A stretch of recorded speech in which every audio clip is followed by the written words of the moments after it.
আসসালামু আলাইকুম রহমতুল্লাহি ওবরাকাতু।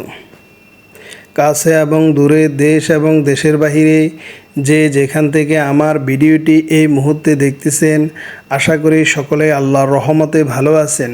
আলহামদুলিল্লাহ, আমিও ভালো আছি। আমি আপনাদের সঙ্গে ধারাবাহিকভাবে তাফসীরে মাআরিফুল কোরআন থেকে আলোচনা করব। আপনারা আমার পাশেই থাকুন।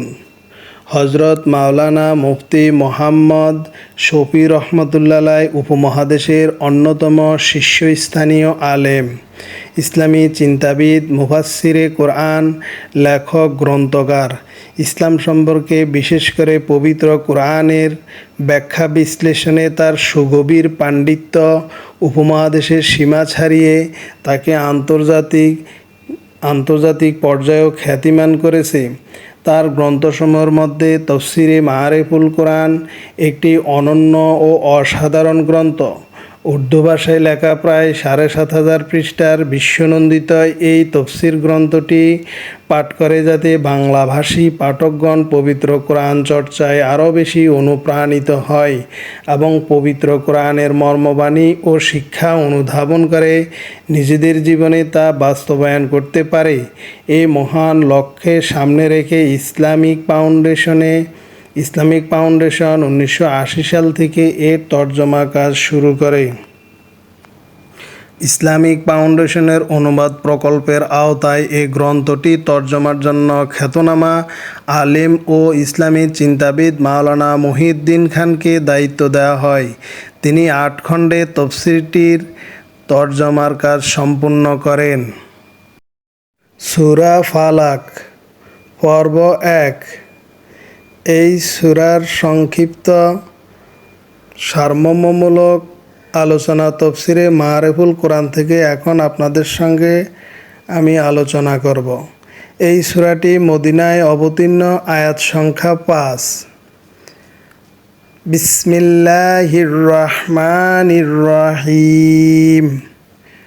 পরম করুণাময় ও অসীম দয়ালু আল্লাহর নামে শুরু।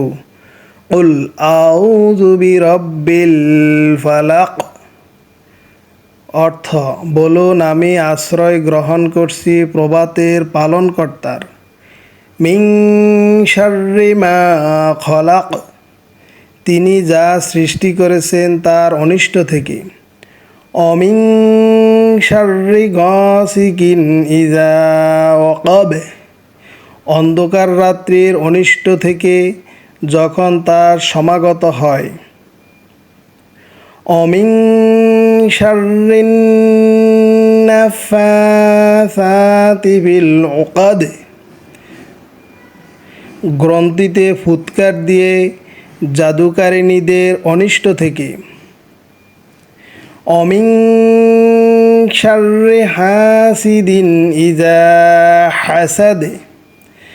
এবং হিংসুকের অনিষ্ট থেকে যখন সে হিংসা করে। তাফসীরের সারসংক্ষেপ।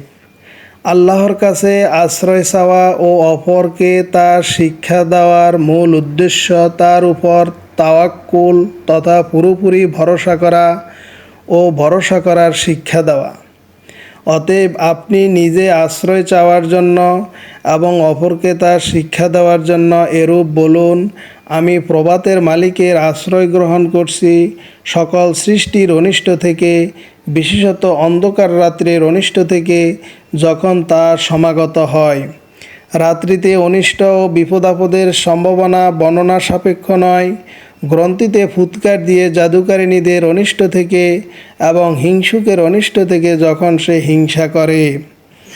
প্রথমে সমগ্র সৃষ্টির অনিষ্ট থেকে আশ্রয় গ্রহণের কথা উল্লেখ করার পর বিশেষ বিশেষ বস্তুর উল্লেখ সম্ভবত এজন্য করা হয়েছে যে অধিকাংশ জাদু রাত্রিতেই সম্পূর্ণ করা হয়, যাতে কেউ জানতে না পারে এবং নির্বিঘ্নে কাজ সমাধান করা যায়। কবসে ফুৎকার দাত্রী মহিলার উল্লেখ এজন্য করা হয়েছে যে রাসূলুল্লাহ সাল্লাল্লাহু আলাইহি সাল্লামের উপর এভাবে জাদু করা হয়েছিল, তা কোনো পুরুষে করে থাকুক অথবা নারীরা এর বিশেষ হতে পারে, যাতে পুরুষ ও নারী উভয় শামিল আছে এবং নারীও এর বিশেষ হতে পারে। ইহুদিরা রাসূলুল্লাহ সাল্লাল্লাহু আলাইহি সাল্লামের উপর যে জাদু করেছিল তার কারণ ছিল হিংসা। এভাবে জাদু সম্পর্কিত সব কিছু থেকে আশ্রয় প্রার্থনা হয়ে গেল অবশিষ্ট অনিষ্ট বিপদ আপদকে সামিল করার জন্য মিন শাররি মা খলাক বলা হয়েছে। আয়াতে আল্লাহকে প্রভাতের মালিক বলা হয়েছে, অথচ আল্লাহ সকাল বিকাল সব কিছুরই পালনকর্তা ও মালিক। এতে সম্ভবত ইঙ্গিত আছে যে আল্লাহ তাআলা রাত্রির অন্ধকার বিদূরিত করে যেমন প্রভাত রশ্মি আনায়ন করেন, তেমনি তিনি জাদুরও বিলুপ্তি ঘটাতে পারেন। আনুষঙ্গিক জ্ঞাতব্য বিষয়: সূরা ফালাক ও পরবর্তী সূরা নাস একই সাথে একই ঘটনায় অবতীর্ণ হয়েছে। হাফেজ ইবনে কাইয়িম রহমতুল্লাহ আলাইহি উভয় সূরার তাফসীর একত্রে লিখেছেন।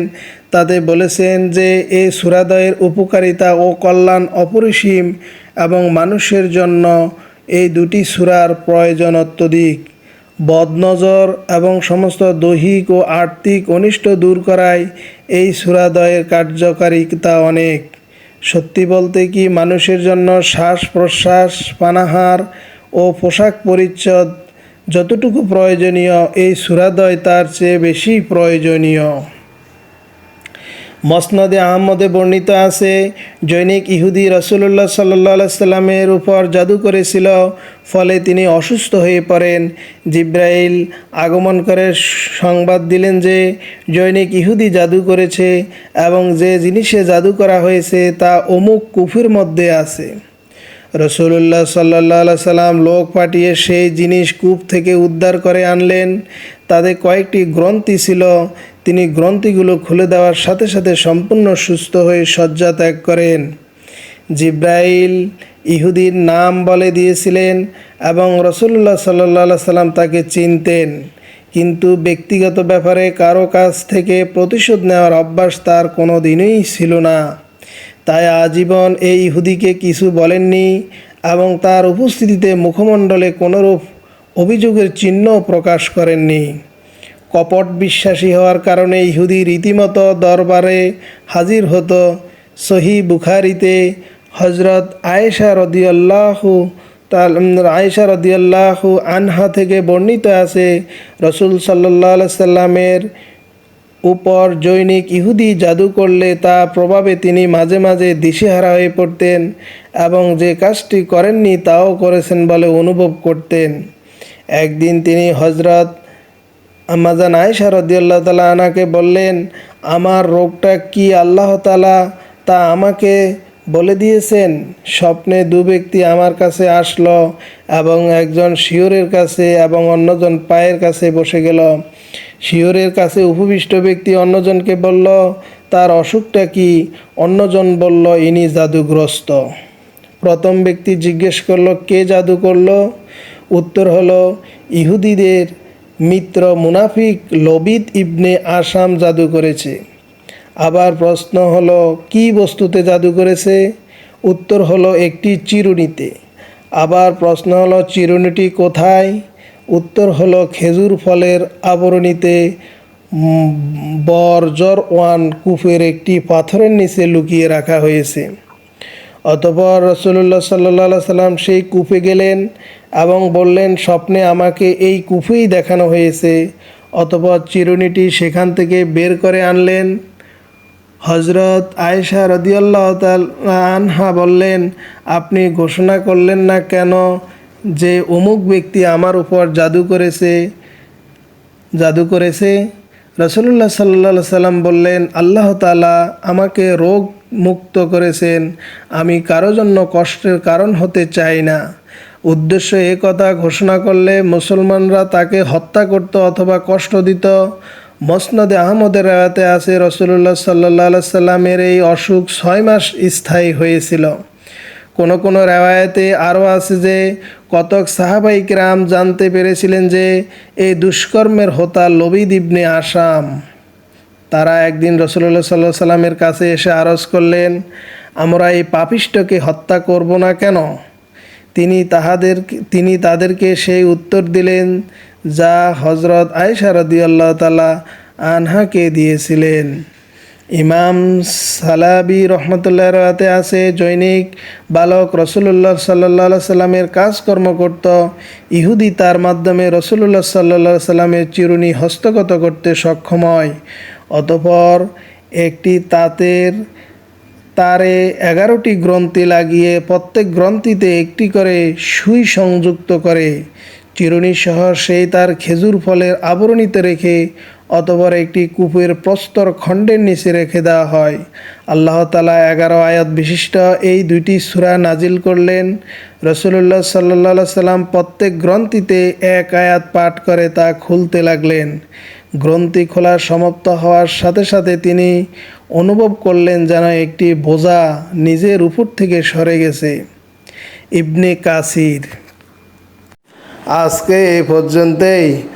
আপনারা সদকায়ে জারিয়ার এই ভালো কাজটিকে উৎসাহিত করার জন্য, সদকায়ে জারিয়ার নেকি পাওয়ার জন্য ভিডিওটি একে অপরের নিকট বেশি বেশি শেয়ার করুন এবং আমার পরবর্তী পর্বের ভিডিওটি পাওয়ার জন্য সকলেই আমার পাশেই থাকুন।